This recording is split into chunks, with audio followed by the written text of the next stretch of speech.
Good morning, Debbie Morton here with this week's Walk and Talk, and today I am going to be sharing my experience inside of San Antonio. It was incredible, and I got to do a kind of a tour with one of the locals there. I didn't do everything. I was only in San Antonio a couple of days, so I'll share with you some of the highlights of my trip, and I'll also share with you some other things that you can do should you decide to go to the San Antonio area. For those of you who don't know me, my name is Debbie Morton, and 5 months ago I turned in the keys to my house in Phoenix, and I am now living as a nomad, traveling mostly so far around the country, but eventually around the world. And I primarily live in timeshares. Right now, I am staying on the property of a friend who has allowed me to stay here for a couple weeks, and it's truly been a blessing. I've been on the road since September 1st when I came back from St. Martin. I drove all the way to Las Vegas, and then I came back to Dallas for a convention, and I need to be in Kansas next month, so it didn't make sense to go too far away from this area. So I'm just kind of doing a whirlwind tour around Texas, and so the next couple of videos I'll be sharing with you some of the highlights of Texas. Before I go on and talk about San Antonio, I do want to share, I know you can't really see him very well, but every morning when I come down to this boathouse, there is this beautiful blue heron that just sits out in the water and stares. And sometimes I'm fortunate enough to watch him take flight, and he's just huge and he's beautiful. I will put a picture of him right here so you can see what he looks like. He's just an amazing bird. So with that, I think what I'm going to do is I'm going to stop the video right here, and then I'm going to come back to you from the boathouse, only because if I turn around, you're going to get a lot of wind noise. I will be right back. Okay, I am back. Let's talk about San Antonio. I am in this video going to be sharing some of the different highlights of some areas around San Antonio that I passed through on the way. I'll share what I did in San Antonio that I absolutely loved. I'll share some things about San Antonio that I didn't get to, which is why I plan to go back. And at the end, I have a really cool lesson that I learned from a tour guide in San Antonio. And it was something that I talk about all the time, but it was a perfect example of leveling up. And what this tour guide did really impressed me.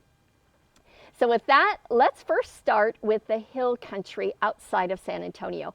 As I was driving to San Antonio, I was passing through the hill country, and I stopped in a little town called Bandera for a couple of days. The solar eclipse was happening, and that was a perfect viewing place. And by the way, my last video here, you'll see me dropping my phone into the river when I was in Bandera. That's where I was when I did that. And also in the hill country, there's a few other, and by the way, hill country is exactly what it sounds like. It's hilly. San Antonio's flat. The hill country has hills, tons of deer all around, and lots of cute, quaint little towns. So Bandera is one of them. There's also a little town called Boerne, and in my last video, I talked about the cave tour, where it was a little bit frustrating because I couldn't go on the tour the first day I was there because I had to have 2 people on the tour. But Boerne also has a lot of quaint little shops and restaurants along the river. And of course, if you like caves, there's the cave tour. There's a little town called Fredericksburg, and that is a German town. Lots of shopping. It's kind of a little tourist area. But it's very cute, very quaint, and there's wine country all around. So if you like wine tasting, there's lots of wineries in the Fredericksburg area that you can check out. I stayed in a place called Kerrville, I think it is. And again, just another quaint little town along the river, and there was some nice restaurants. And so the hill country is definitely, if you're going to come to San Antonio, if you're coming to Texas, I recommend the hill country. It's just a quiet getaway with some cute, quaint towns, and well worth exploring. And then let's now talk a little bit about San Antonio proper. I was very fortunate, and I was introduced to a woman who lives in San Antonio on the Riverwalk. So if you've not been to San Antonio, much of San Antonio is built along a Riverwalk system that goes for miles and miles and miles. And along the Riverwalk, there's like different feels to the Riverwalk. So she lives in a very populated area, and here's something that I recommend. Whenever you go to a big town, take a local tour.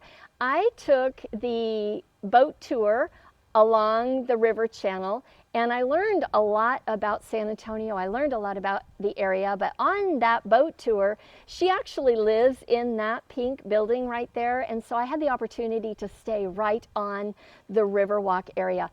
And what I'm super impressed about San Antonio is I felt very safe. It was very clean and very neat, and there was so much to do. But in that area, there's a lot of restaurants that you can eat, some different shops. It's just kind of a fun place to walk around and explore. Along the Riverwalk, so we walked about 3 miles along the Riverwalk to a place called the Pearl District, and that has a whole different feel. When you walk along the river, there aren't a lot of restaurants. The restaurants and the shops are actually up higher on street level and not down on the river. So if you're on the Riverwalk there, you're kind of by yourself. You're, I shouldn't say by yourself, but it's not like the crowded tourist area. It's very quiet, serene, and beautiful. And so that Riverwalk area has a whole different look and feel to it. Something about San Antonio that I think is really cool is that developers are not allowed to tear down old buildings. They have to refurbish and repurpose them, which is really cool. So as you're on these tours, for instance, there's a hospital that they'll point out on the riverboat tour. It's now been closed. And by the way, it's a hospital that Carol Burnett was born in. So lots of little trivia that you get when you're on a tour. And you find out like where to eat and the lay of the land from these different tours. But the developers have to repurpose. So the Pearl District of San Antonio is all of these older buildings that have now been repurposed. There's a beautiful hotel, I think it's called the Emma, beautiful hotel called the Emma. Any restaurants that are in the Pearl District can only have one location, and that location has to be the Pearl District. So anywhere you are eating, just know it's not a bunch of chain restaurants or anything like that. It just has a really awesome feel to it because everything is new and it's different, and it's just kind of a really fun area to walk around. So that's the Riverwalk area, both the Pearl District where the Riverwalk is more serene and not a whole lot of activity going on at street level, and then there's the Riverwalk area where all the shops and the restaurants are. And I want to point this out as we were walking around the populated area. Check this out. So we were following a bunch of these people in these animal suits. And so we stopped and talked to them. They were actually looking for a place to eat, and we stopped and talked with them. And there was I think it was a fur character convention going on in San Antonio. And so they just decided to remain in costume and walk around. And it was really fun chatting with them. And in the end, I got a hug from all the little furry creatures. So you never know what you're going to see when you're in a big city, right? So here's another little something about San Antonio. So one more thing I want to talk about really quickly that San Antonio has. I did not get to do these two things while I was there this trip. I definitely will be going back to San Antonio, and it's high on my priority list when I go back. My time was limited, and so I primarily just stayed right around the Riverwalk area. But San Antonio has a couple of amazing amusement parks. One of them is Six Flags. And if you love roller coasters, wild rides, I remember going to Six Flags. I don't know if it was in San Antonio. I think Texas has a couple of Six Flags. I remember going when I was just a little girl. Next time I come back to San Antonio, I definitely will be going to Six Flags so I can ride some of the roller coasters and some of the different attractions that they have there. Also, SeaWorld is located in San Antonio. So if you like, seeing the shows that go on at SeaWorld, I believe they have some different rides and stuff like that at SeaWorld as well. So if you're in the San Antonio area and you love amusement park type attractions and SeaWorld type attractions, you're definitely going to want to check that out as well. And I promise you the next time I go back to San Antonio, and I will return to San Antonio, those are going to be high on my priority list with my next trip.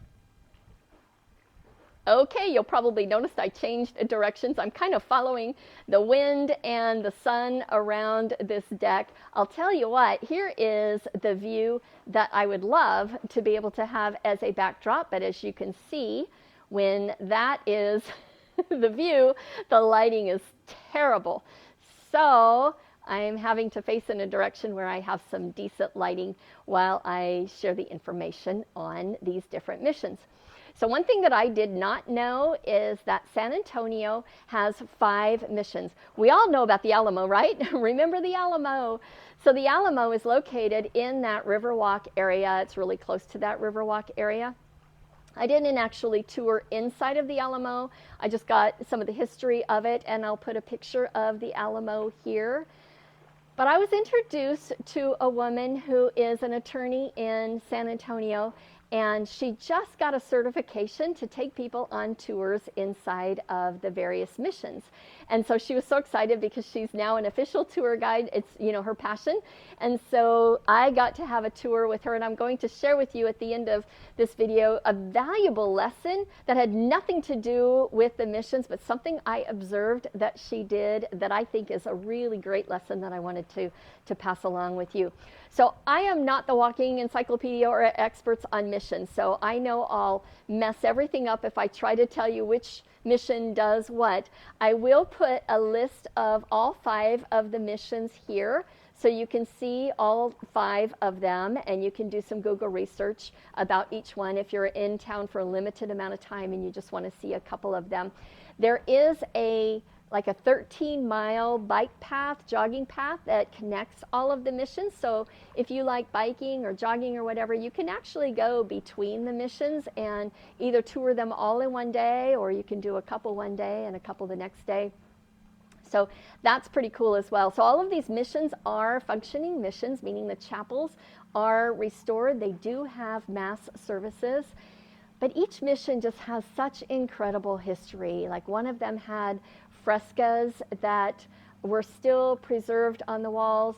Another one, they are gardening the areas around the mission just like they did back in the days when people were living at the mission. The water comes up from the river, and so they've decided to kind of even restore the concept of growing food on the property of the mission.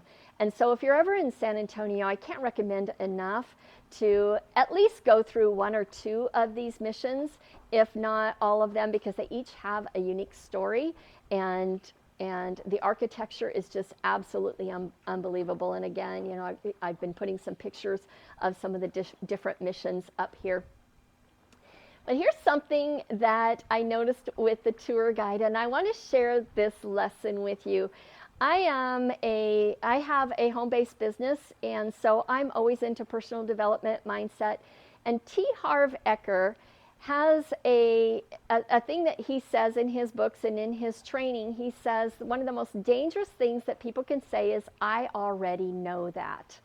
And so many times when someone tries to impart some information, people will go, "Oh yeah, I already know that." And so I observed something as I was touring the missions with my friend. So she's recently been certified. So at one of the missions, I think it was San Juan mission, we were there on a Tuesday, and there was another tour guide who has been working at that mission for a lot of years. And so he came up just to ask if, you know, we knew our way around or whatever. And so my friend introduced herself to him and let him know that she's now certified to give tours. And here's what I absolutely loved that she did. She asked this man so many questions that I wouldn't have known to ask because this is so new to me, but because she already has some knowledge, a lot of knowledge because she's certified, but she already has knowledge of these missions. There was so much more that she wanted to learn. And it was awesome because here she was, you know, giving us this tour. She could have very easily said, "Oh no, I've got it covered," because she's got her certificate. But instead, she started asking him a lot of questions. And between the two of them, I think I got to learn so much more because she knew some additional questions that I wouldn't have known to ask. And here's the lesson in that. Wherever you are in life, there is a place that you want to be. There are the dreams that you want to have. And one of the most dangerous things that we do is to not ask questions or to not find those individuals in our lives that know more than we do and connect with them and pick their brains, ask them questions, and it allows us to learn more, it allows us to level up, and sometimes we have to humble ourselves to do that. Sometimes if you're in business or whatever, you're going to pay that expert, somebody who's walked in the shoes of where you want to be. Sometimes you pay somebody to help you. It gets you to where you want to be faster. But I really appreciated it. When we were there, she could have easily said, oh no, I've got this. But instead, she brought him into our little circle, and we were there early in the morning, so there wasn't a lot of crowds. And because of that, it was like we got this private tour with this man who just knew an amazing amount, not only about that mission, but about some of the other missions in the area. And so I just want to leave you with that thought. Wherever you want to be in life, whatever things that you want to do, be careful of ever saying to someone, I already know that. Always keep a mind that's open to everything and attached to nothing. And with that, you're always going to grow. You're always going to learn and keep moving forward. And once again, I am here every week sharing with you where I am, where I'm traveling, and I love having you along on this journey. If there's places that you feel like I should visit or see, feel free to drop them down in the comments.